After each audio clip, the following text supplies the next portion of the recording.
이 레미제라블 작가로 유명한 빅토르 위고가 가장 아끼는 책이 있었다고 합니다. 첫째가 성경이고 두 번째가 이 셰익스피어 전집이라고 합니다. 성경 말씀대로 살았던 모든 사람들이 복을 받았습니다. 성경대로 통치하겠다라고 성경 위에 손을 얹고 서약했던 영국의 빅토리아 여왕은 64년 재위기간 동안에 찬란한 대영국을 건설했습니다. 지난 10월 30일 날이 종교개혁일인데 종교개혁을 했던 말틴 루터가 우리 기독교 역사에 남겨놓은 중요한 유업 가운데 하나가 종교개혁이고 또 하나가 뭐냐면은 성경을 라틴어로 돼서 사제들만 본 성경을 이제 독일어로 번역을 해서 이 독일 전역에 보급을 하고 그것이 독일과 유럽으로 이렇게 퍼져나가서 오늘날 유럽이 세계 모든 민족 위에 앞서가게 되었습니다. 괴테라는 사람은 루터의 독일어 성경 번역이야말로 오늘날 독일이 있게 하는 결정적 요인이었다 이렇게 말을 합니다. 미국에 건너와서 링컨이나 사업가 록펠러 같은 사람도 어려서부터 성경을 알았고 그로 인해서 성경의 위대한 그 성경으로 인해서 그들이 위대한 이렇게 정치적, 경제적 업적을 남기게 된 사람들이 되었습니다. 우리나라는 선교 역사상 좀 유래를 찾아보기 힘든 그런 국가 중에 하나인데 선교사들이 들어오기 전에 우리 자국어로 된 성경을 가지고 있었습니다. 물론 이때의 성경은 쪽복음이었죠. 지금처럼 66권으로 되어 있는 성경이 아니고 쪽복음으로 된 성경을 가지고 있었습니다. 또 제가 어렸을 때만 해도 이 사경회라는 것이 있어서 참 성경 공부에 굉장히 열심이었던 것으로 기억이 됩니다. 제가 고흥에 어렸을 때 살았잖아요. 그런데 이 사경회를 하면 어디서 하냐면 순천서 해요. 순천. 그러면은 바리바리 짐을 싸들고 그 순천에 가서 한 주 동안 아니면은 며칠 동안 이렇게 성경을 공부하고 돌아오곤 했습니다. 우리 대한민국의 성도들처럼 말씀과 가까이 하는 민족이 없을 것이다 이런 생각이 들고 오늘날 우리 한국이 이만큼 발전하게 된 그 배경 속에는 이 빠른 교회 성장과 함께 이것이 사회에 미친 영향으로 인해서 국가 성장 발전에 굉장히 큰 공헌을 하게 됐다라는 것입니다. 학교, 병원 이런 것들이 다 기독교의 영향 속에서 세워지고 이렇게 해서 나라가 발전하는 근간을 이루었거든요. 말씀은 하나님의 말씀은 곧 우리에게 축복의 지름길이다라는 말씀입니다.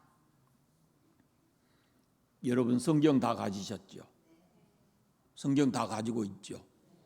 그것이 그렇게 중요하다요. 성경이 그렇게 중요해요.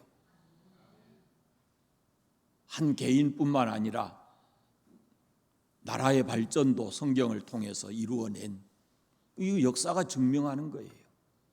여러분은 하루에 성경 얼마나 보여?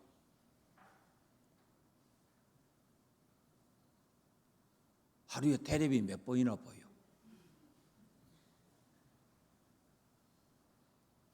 (1년에) 성경 한 번이나 읽습니까?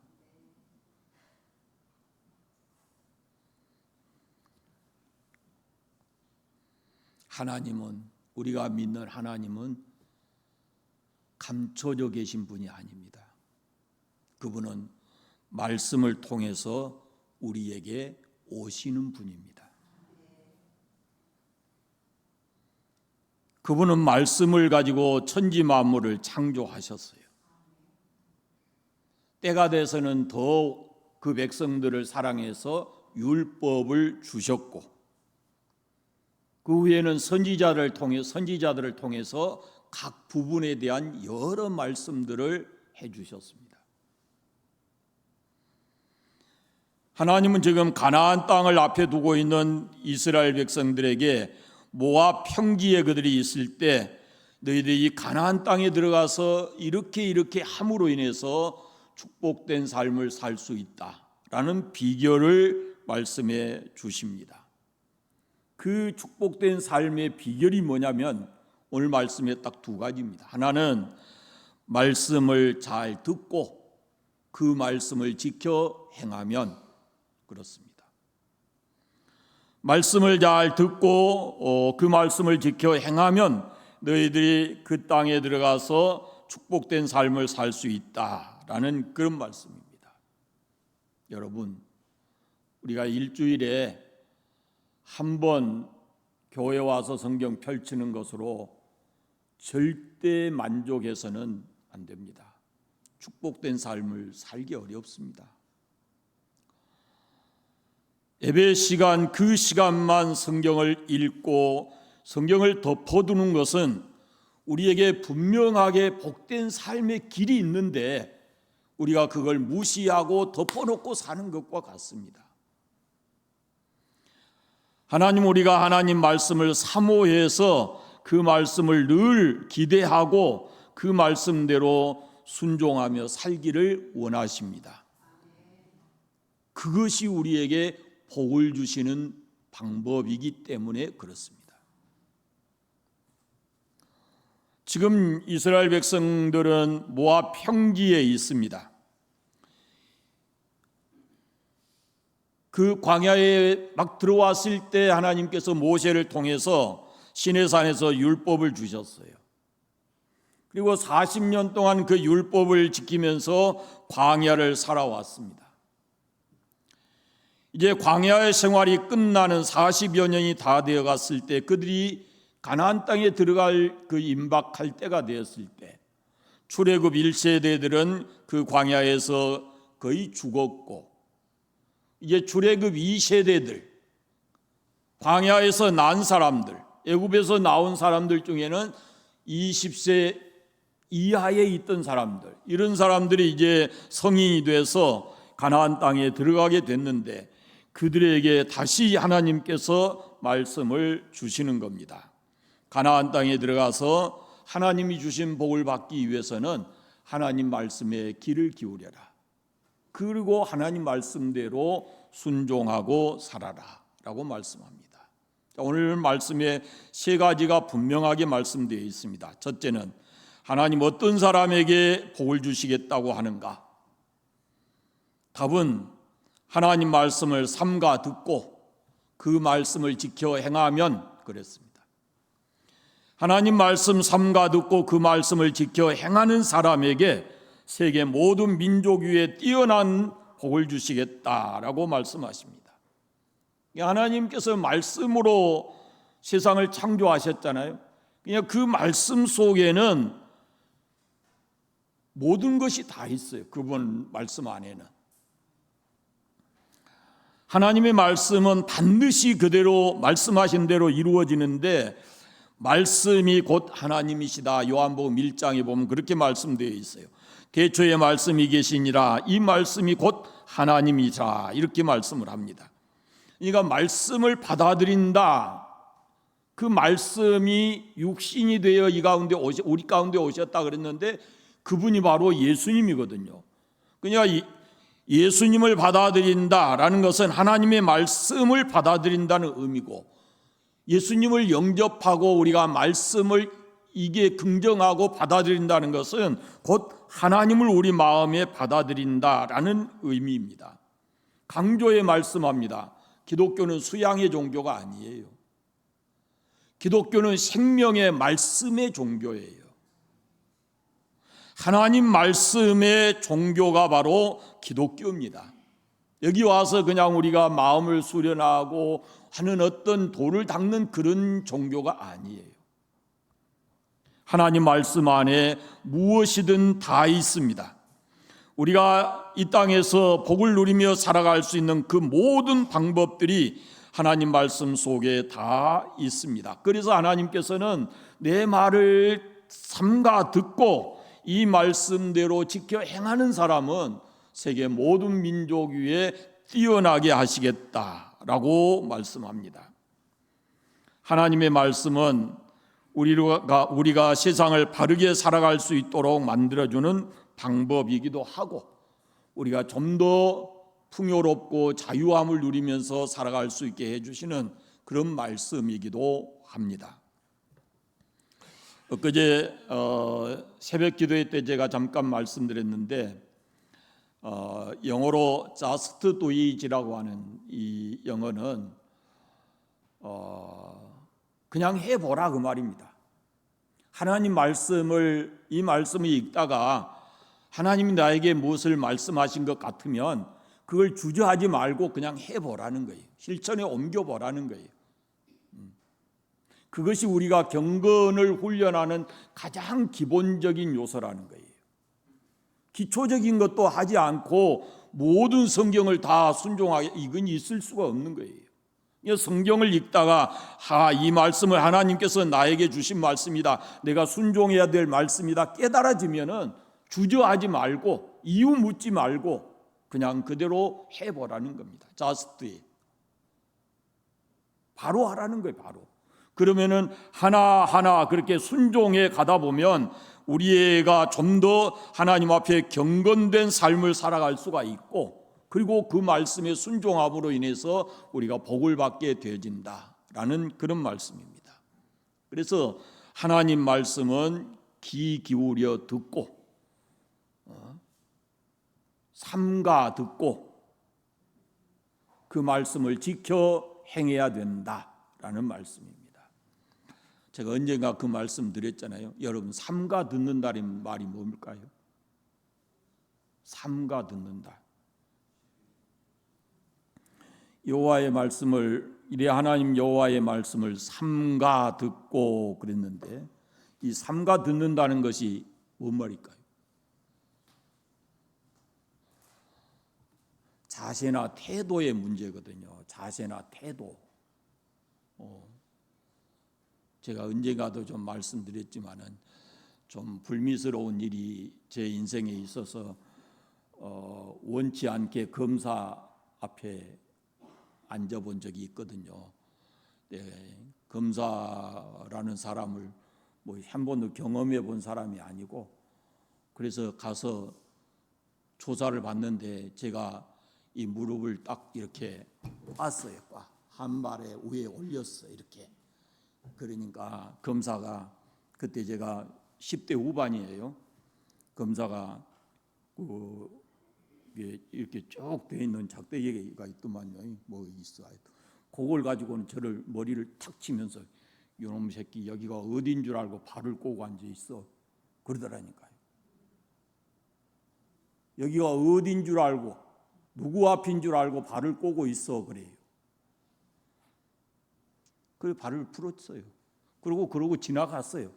그런데 언젠가 제가 하나님 말씀을 읽는데 삼가 듣는다는 말이 뭘 말일까? 뭐 주석을 찾아보고 이렇게 별거 다 해봤는데도 그냥 뭐 삶의 태도와 방법의 문제다 이렇게만 돼 있지 다른 설명이 굳이 없어요. 그러나 저는 믿기는 그래요.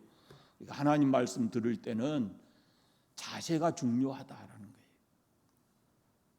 하나님 말씀을 읽을 때도요, 여러분, 아무 장소에서나 읽는 것하고 내가 늘 읽는 곳하고는 영감이 달라요. 말씀의 영감이. 그러니까 내가 말씀을 읽는 장소, 말씀을 이렇게 늘 묵상하는 그런 곳이 우리에게는 필요한 거예요. 신앙적으로. 하나님 말씀 삼가 듣고 그 말씀을 지켜 행하는, 그래서 하나님이 주신 복을 받고 사는 우리 모두가 되기를 바랍니다. 두 번째로 하나님께서 복을 주시기로 작정하셨다면 어떤 상황에서도 복을 받습니다. 3절과 6절 말씀을 보시면 하나님 말씀을 듣고 지켜 행하는 자에게는 성읍에서도 복을 받고 들에서도 복을 받고 들어와도 복을 받고 나가도 복을 받고 복주하시면서 아멘은 안 하시니. 그러잖아요. 이 말씀에 제일 많이 나와 있는 말씀이 뭐예요? 오늘 말씀 속에서 복이에요. 복. 그만큼 하나님께서 우리가 하나님 말씀 지켜서 순종해서 복을 받기를 원하시는 것이 하나님의 마음이에요.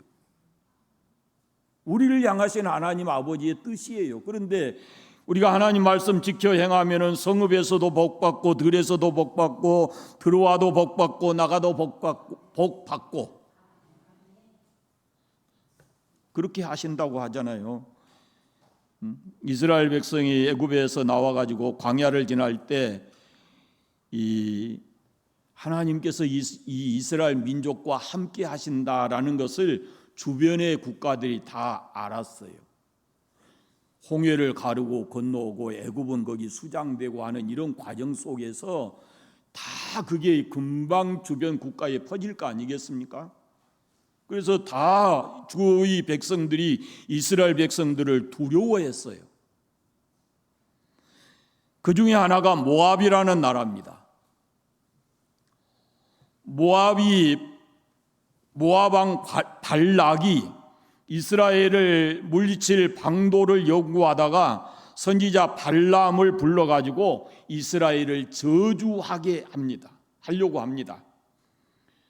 그런데 이 부귀영화의 누님은 발람이 이스라엘을 저주하려고 했지만 하나님께서 그 입을 주장하셔서 오히려 이스라엘을 축복하게 하셨거든요. 그러니까 하나님께서 복을 주시려고 작정을 하시면 누구도 그 복을 가로막을 자가 없어요. 하나님이 복을 주시려고 작정한 사람은 그가 어디에 있든지 성읍에 있든지 들판에 있든지 들어가든지 나오든지 하나님께로부터 복을 받는다라는 말씀입니다. 어디에서든지 복을 받게 되는데 누가 하나님 말씀 삼가 듣고 지켜 행하면 그랬습니다. 그 다음에 하나님의 복이 임하는 영역에 대해서 말씀하고 있습니다. 오늘 말씀에 보면은 하나님의 복은 첫째는 4절부터 보십시오. 몸의 자녀, 토지의 소산, 짐승의 새끼, 소와 양의 새끼, 광주리와 떡반죽 그릇에 임한다. 이렇게 말씀을 합니다. 한마디로 말하면 하나님의 말씀을 삼가 듣고 지켜 행하는 사람에게 주어진 복은 인생 전반에 걸쳐서 하나님께서 복을 주신다라는 말씀입니다. 하나님이 주시는 복에는 제한이 없어요. 자녀에 대한 복도 주시고 아브라함처럼 아브라함으로 인해서 이삭이 복을 받는 것처럼 또 하나님을 사랑하고 하나님의 계명을 지키는 자에게는 천대까지 복을 주신다라고 약속을 하셨고 하나님이 주신 복은 농사에도 목축업에도 먹고 마시고 살아가는 모든 분야에 하나님께서 다 복을 주신다라고 말씀합니다. 하나님이 복을 주시려고 작정하시면 어느 삶의 어느 한 부분만이 아니고 모든 부분에 이렇게 복을 주셔서 풍요롭게 하신다라는 겁니다. 영혼에도 복 주시고 산업에도 복을 주시고 자녀들에게도 복을 주시고 우리의 모든 삶의 전 삶의 부분에서 하나님이 복을 주신다 이렇게 말씀합니다. 이 하나님께서 복을 주시려고 하는데 우리가 그 하나님이 주신 복을 제한해서는 안 되죠. 그런데 우리가 하나님이 복을 예비해 놓으시고 주시려고 하는데 우리에게 그걸 받을 만한 그릇이 없어요. 자격이 안 돼요.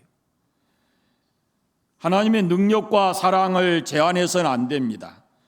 우리의 삶 전 영역을 하나님께 맡겨드리면 하나님이 그 모든 분야에 복을 주십니다.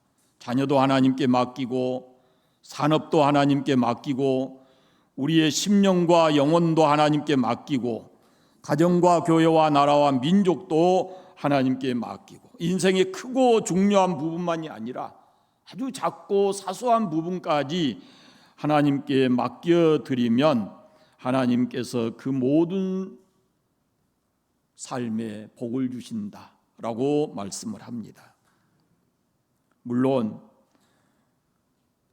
하나님의 복을 받는다 그래서 우리 삶에 고난과 어려움이 없어지는 것이 아닙니다. 하지만 어려운 삶이 생길 때 그 일을 감당하게 하시는 하나님의 은혜를 경험하게 될 겁니다. 어려운 일이 있어도 그것을 극복해낼 수 있도록 하나님께서 또 다른 은혜와 능력을 주신다라는 겁니다. 그러면서 우리는 하나님이 살아계시는구나, 하나님이 나와 함께 계시는구나 라는 것을 우리가 경험하게 되어집니다. 여러분은 어떻게 경험하신지 모르지만 교회 와서 우리가 하루 이렇게 예배드리고 참 은혜스럽게 하루를 보내고 삶의 현장에 가면 여전히 삶의 현장은 바뀌어지지 않습니다. 바뀌어져 있는 게 아니에요. 우리가 갈 때 나만 혼자 은혜 받고 하나님의 은혜를 힘입고 세상 속에 나갈 뿐이지 세상이 바뀌어져 있는 게 아니에요. 사람도 바뀌어지지 않고. 그러나 우리가 분명하게 아는 것은 내가 하나님의 은혜를 입고 세상 속에 나가서 여전히 어렵고 힘들지라도 그 어려움을 다 헤쳐나갈 수 있는 믿음이 생기고 힘이 생기는 거예요. 그것이 우리가 주일에 예배드리고 하나님 앞에 영광 돌려드리는 예배의 의미가 거기 있어요. 하나님의 뜻 안에서 우리가 살아갈 때, 하나님의 명령을 지켜 행할 때 우리는 하나님이 약속하신 복을 모든 분야에서 받을 수 있다라는 것을 잊지 않기를 바랍니다. 우리가 흔히 하나님은 우리를 사랑합니다, 하나님 당신을 사랑합니다, 이런 말을 하게 됩니다. 물론 맞습니다. 하나님께서 우리를 사랑하셔서 독생자 예수님을 이 땅에 보내시고 십자가에 죽게 하셨고, 우리가 그의 은혜로 죄 사함을 받고 형벌당해야 될 우리가 영원한 생명을 얻게 되었습니다. 그것이 하나님의 사랑입니다. 우리는 이미 그 사랑 받았고 그 사랑 안에서 우리가 살아가고 있습니다. 하나님이 아무 조건 없이 우리에게 그 모든 사랑을 베풀어 주셨지만 그 사랑이 나의 사랑이 되기 위해서는 내게 필요한 것이 있습니다. 그 하나님의 사랑을 받아들여야 내 것이 되는 겁니다. 하나님이 인류를 다 사랑하시지만 그 하나님의 사랑을 받아들인 사람만 그 하나님의 사랑을 알 수가 있는 겁니다. 하나님의 사랑을 거부하는 사람에게 하나님의 사랑은 아무런 의미가 없습니다. 우리가 예수 그리스도를 믿음으로 의롭다 함을 받습니다. 또 기도의 응답에도 믿음이 필요합니다. 예수 그리스도께서 십자가를 지시고 인류의 죄를 다 사해 주시는 그런 예수님의 십자가의 죽음이 있었지만, 그러나 그걸 믿음으로 받아들여야 그 죄사함의 은혜가 내게 임하는 것입니다. 우리가 하나님을 믿고 기도하지만 그 기도에도 믿음이라는 것이 필요합니다. 구하라 주실 것이요 하시는 하나님의 말씀에 대한 믿음, 내 이름으로 기도하라 그리하면 그대로 이루리라 하신 주 예수님의 말씀을 믿고 기도해야, 믿음이 있어야 우리의 기도가 하나님의 보좌에 상달되고 응답되어진다라는 그런 말씀입니다. 성경 어디를 보아도 하나님께서 범죄한 사람에게도 복을 주신다라는 말씀은 없습니다. 하나님 말씀을 거역하고 불순종하는 사람에게 복 주신다는 말씀은 성경 어디에도 없습니다. 오히려 하나님은 질투하시는 분이고 죄를 심판하시는 분이고 죄에 대해서는 진노하시는 그런 분이다라고 성경은 기록하고 있습니다. 그러나 하나님을 사랑을 믿고 그 사랑의 하나님 앞에 그 사랑을 받아들이고 그 말씀대로 믿고 순종하게 되면 하나님께서는 그 사람에게 복을 주신다라고 말씀을 합니다. 우리는 하나님을 사랑합니다. 예수 그리스도를 믿습니다. 그분이 우리에게 주신 말씀을 그대로 믿고 순종하는 것이 우리에게 필요하다. 우리 신앙에 필요하다라는 그런 말씀입니다. 이 복에는 복이라는 말 속에 오늘 말씀에 보면은 짝이 되는 말씀이 있어요. 복. 그다음에 뭘까요? 그다음에 복과 짝이 되는 말씀. 15절 봐보세요. 15절.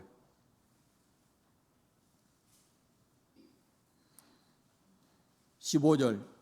복의 반대쪽에 있는 짝. 저주입니다. 저주. 자, 복은 어떤 사람에게 주신다 그랬어요? 삼가 듣고 지켜 순종하는 사람. 15절 말씀해 보세요. 저주는 어떤 사람에게 임하는가?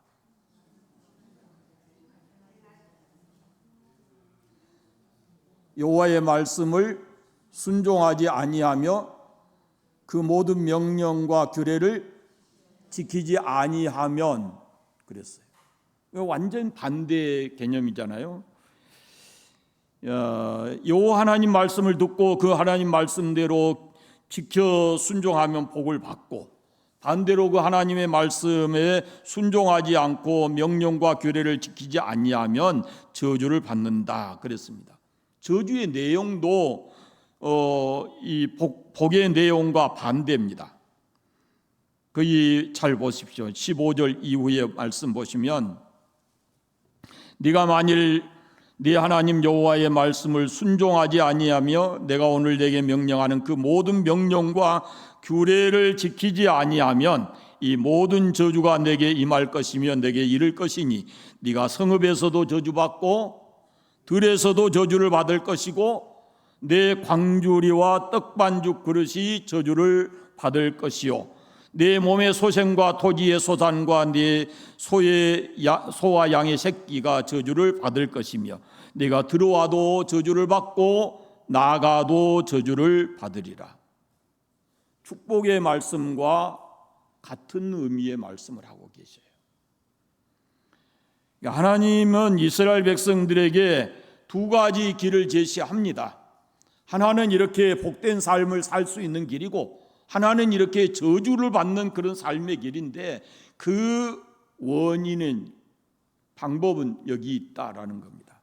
말씀을 삼가 듣고 지켜 순종하는 사람은 복을 누리지만 그 말씀을 듣고 행하지 아니하면, 규례를 지키지 아니하면 저주를 받게 된다라고 말씀을 합니다.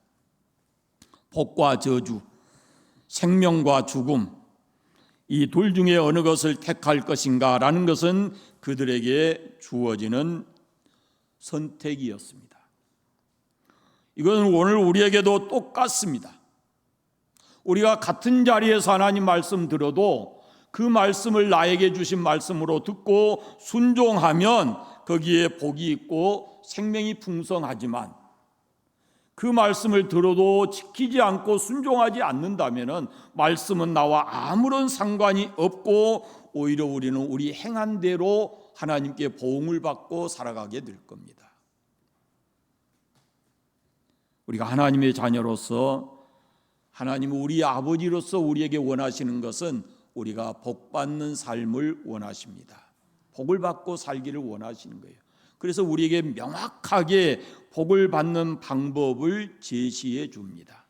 이렇게 하면 네가 복을 받는다라고 말씀을 하고 계십니다. 그러므로 하나님 말씀을 잘 청종하고 그 말씀을 지켜 행하는 삶을 살아가시기를 바랍니다. 하나님이 주시는 복은 말씀과 연결이 되어 있다 그 말이에요. 말씀이 곧 복과 연결되어 있는 고리입니다. 그래서 예수 그리스도를 믿는 성도들은 하나님 말씀에 귀를 기울여야 되고 하나님 말씀을 배워야 되고 그 말씀을 묵상해야 되고 그 말씀에 순종해야 하는 것입니다. 제가 거듭거듭 말씀한 게 뭐예요? 말씀이에요. 말씀. 성경이 없으면 우리는 무엇을 믿는지, 누구를 믿는지, 그 믿음을 가지면 어떻게 되는지 그걸 아무도 제시해 줄 사람이 없어요. 근데 성경은 우리가 누구를 믿고 어떻게 믿어야 되고 무엇을 믿어야 되고 그렇게 믿고 나면 우리에게 하나님이 주시는 복이 무엇이고 하는 이런 내용들이 전부 다 성경에가 있고, 우리가 예수 그리스도를 믿고 하나님의 자녀가 됐으면 적어도 우리는 기본적으로 어떤 생각을 가지고 어떻게 살아야 된다라는 것이 성경에 기록되어 있습니다. 그래서 성경을 읽을 때 우리의 삶이 잘못되었다면 그냥 이 기록된 말씀이지만은 이 말씀을 읽을 때 성령이 역사하셔서 우리를 책망하시기도 하고 징계도 하십니다. 깨닫게 해주셔요. 그래, 너 잘못 살고 있지 않냐, 바르게 살아라 라고 우리의 태도를 바꾸게 해주시는 것이 바로 하나님의 말씀입니다. 우리는 다른 것에 대해서는 의문을 가질 필요도 있겠지만 성경을 읽을 때는 의심하지 말고 아멘으로 받으셔야 합니다. 이게 하나님 말씀이잖아요. 제가 미국에 있는 친구에게 며칠 전에 전화를 받아서 광고 가게 부탁을 했어요. 아무개 목사님을 좀 찾아서 연락처를 좀 달라고 그렇게 요청을 해서, 은퇴하신 목사님인데 수소문을 했어요. 보성 가까운데 보성 와 계셨더라고요. 은퇴하시고. 이제 왜 찾는가 그랬더니 그분이 제 친구가 어렸을 때 우리 교회 한번 와서 붕의했잖아요. 백종년 목사님, 지금 미국 가 계시거든요. 어렸을 때 청년 시기에 자기 모교의 그 전도사님이었어요. 그분에게 은혜를 많이 받은 거예요. 이제 이렇게 성장해서 그 목사님의 딸을 이렇게 석사 박사 하는 과정을 이렇게 도와주고 이렇게 했는데 언젠가 연락이 되지 않아서 그분을 찾아요. 그래서 이제 제가 보성에다 수소문해서 이렇게 얘기를 들어봤더니, 제가 잘 아는 그 후배 목사님이 있어서 연락해 봤더니 그 근황을 잘 알고 있더라고요. 목사님, 안타깝게 됐지만 몇 년 전에 돌아가셨습니다. 그래, 몇 년 전에 돌아가셨다 그러면서 그분이 돌아가시기 전에 참 어려움 많이 당했습니다. 그래요. 그래, 뭔 어려움 당했냐 그러니까, 당시에 목사님들 사이에서 이 투자, 어느 곳에 투자하면은 이익금이 많이 생긴다 그래가지고 상당히 많은 목사님들이 거기에 투자를 했대요. 저는 잘 모르겠어요. 그 언젠지. 그런데 거기에 투자를 해놓고 자기한테도, 그분도 신목사님이에요. 신목사님, 은퇴를 생각해서 여기다가 돈을 투자하라고 권하고 그랬대요. 그런데 본인은 그걸 안 했다고 그래요. 근데 그걸 해놓고 나중에 그것이 터져가지고 경제적으로 굉장히 큰 손해를 입고 그것 때문에 가슴앓이를 하다가 돌아가셨다 하더라고요. 돈 번다 그러면요, 그냥 무조건 이렇게 하지 말고 의심하고 그걸 해봐야 돼요. 공짜로 돈 준 데가 어디가 있다요. 목사님도 그런 데 빠져가지고 그렇게 홀라당 다 해불고 그 때문에 가슴앓이 했다가 돌아가셨다 하더라고요. 다른 것은 우리가 의심하고 재고해보고 여러 번 생각해 봐야 되지만 하나님 말씀에 대해서는 의심하지 말고, 우리의 믿음이 부족해서 순종 못할 뿐이지 그 말씀대로 믿고 순종하면 말씀이 복이 되어 우리 가운데 임하실 줄로 믿습니다. 우리가 세 가지 아멘이 필요해요. 첫째는 말씀 앞에서 그냥 아멘 하는 것이고, 두 번째는 마음으로 그것을 받아들여야 돼요. 세 번째는 우리의 삶 속에서 그것을 실천하는 아멘을 해야 됩니다. 그래야 하나님 말씀이 온전히 우리에게 그것이 말씀대로 이루어지는 것을 우리가 경험하게 되거든요.